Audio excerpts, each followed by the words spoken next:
Hey all, and welcome back to Puzzle Gaming and a follow-up video to the Ichimonji Lightning Strike Champion that I'm looking to League Start. In the last video, I was able to test the build on a new account through the campaign and Atlas completion, and it went very well considering I didn't upgrade past a 5-link. Next, the goal is to work out how I'm going to get from that 5-link setup, that although it could clear red maps would not be particularly fast, to clearing my 4 voidstones and farming things like Guardian Invitations. The video is going to go through the gear I wanted to aim for and how I went about farming the currency. There are essentially 3 main items that I want to get at League Start to finish the build. There's Voice of the Storm Amulet that drops from Esh, either in breach stones or breaches in your maps. I would like a Wrath Penetration Watcher's Eye, but if they're too expensive, either a Wrath increased lightning damage because they're normally really cheap, or precision damage. I needed a better large cluster jewel, but really any 3 passive lightning cluster is fine. Wanted a lethal pride with 1 double damage, which consistently League Start they're about 1 to 2 divines. And then if I can, Ancestral Vision so I can go ailment immune. Now all the above stuff is not at all mandatory to get the last 2 voidstones and start farming in T16s, but it's what I want to get because that's basically me calling the build finished. As with all my League starters, I build them a specific way. I want them to clear the Atlas, I want it to get all 4 voidstones, and I want to be able to do destructive play farming along with being able to complete Guardian Invitations comfortably. That is as far as I need my League starters to go.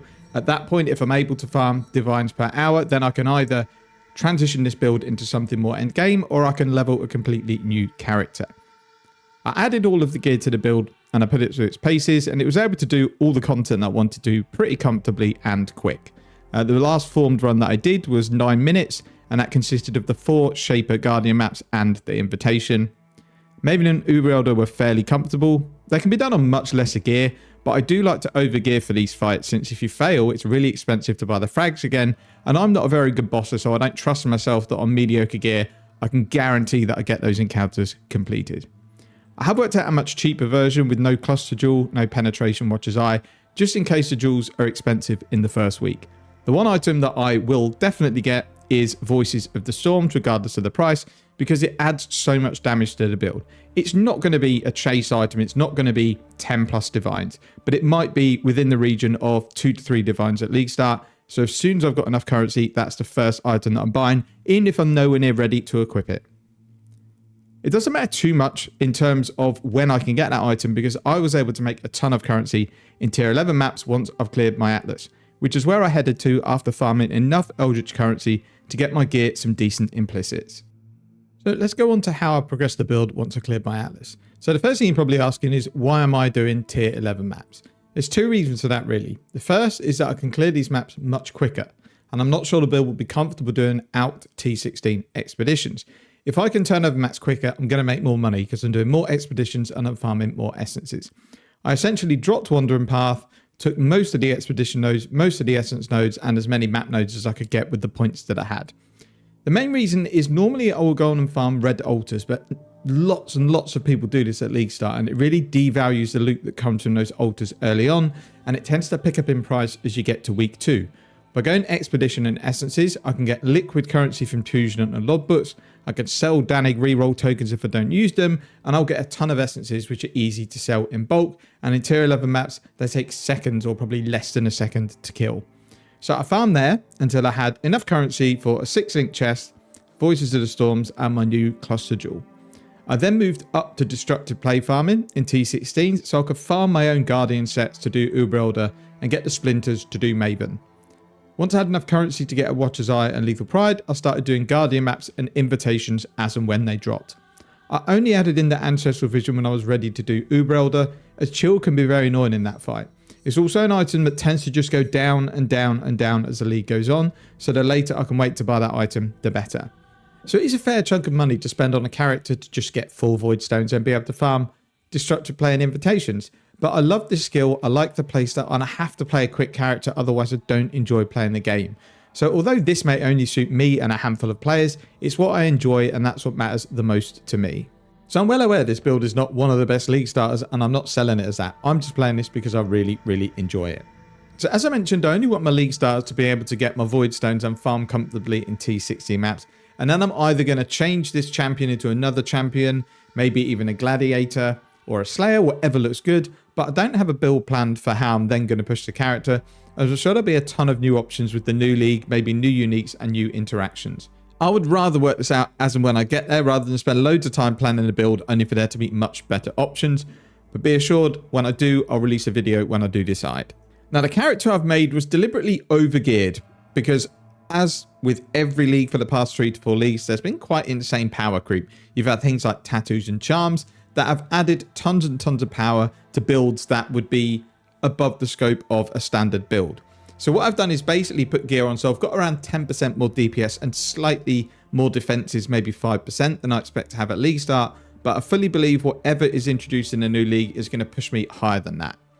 I also didn't want to get into crafting gear for the most part or buying gear because it's a bit of a struggle at this stage of the league. So I just went onto my main account and see what gear I had lying around, and I transferred it over to this account through the guild stash.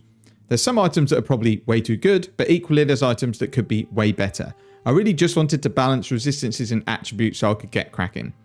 When I was transitioning, I was constantly using the plus 30 strength and int nodes until I balanced those attributes and also got my lethal pride to help with the strength requirements. And it's something I'll do at league start if needed, and it's certainly something you need to do when you're leveling. So let's do a quick destructive play map to show the speed and single target on the build, and then we'll wrap up the video. Now, before people ask, the reason I'm running the map white is that I only care about boss maps and invitations, and if they are affected by quantity, it's very, very minimally. I've tested destructive play a lot over the last 3 leagues with juicing the maps to just run them scoured, and I rarely notice a difference in the loot. So if I can make the maps much, much easier and quicker, then obviously I'm going to do that. So we'll do a quick Crimson Temple. As I said, we're just running them scoured because we only care about the boss stuff.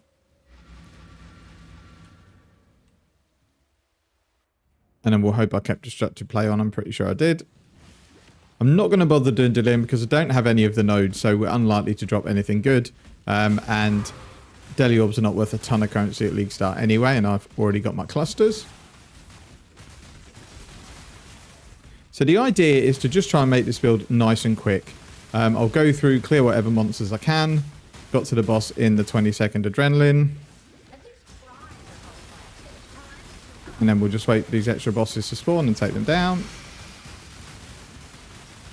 And that's kind of it. And that's all I've been doing. I've just been repeating map after map after map. I've favorited maps that are quite quick. So in terms of maps, it's between 30 seconds to a minute to actually get them completed.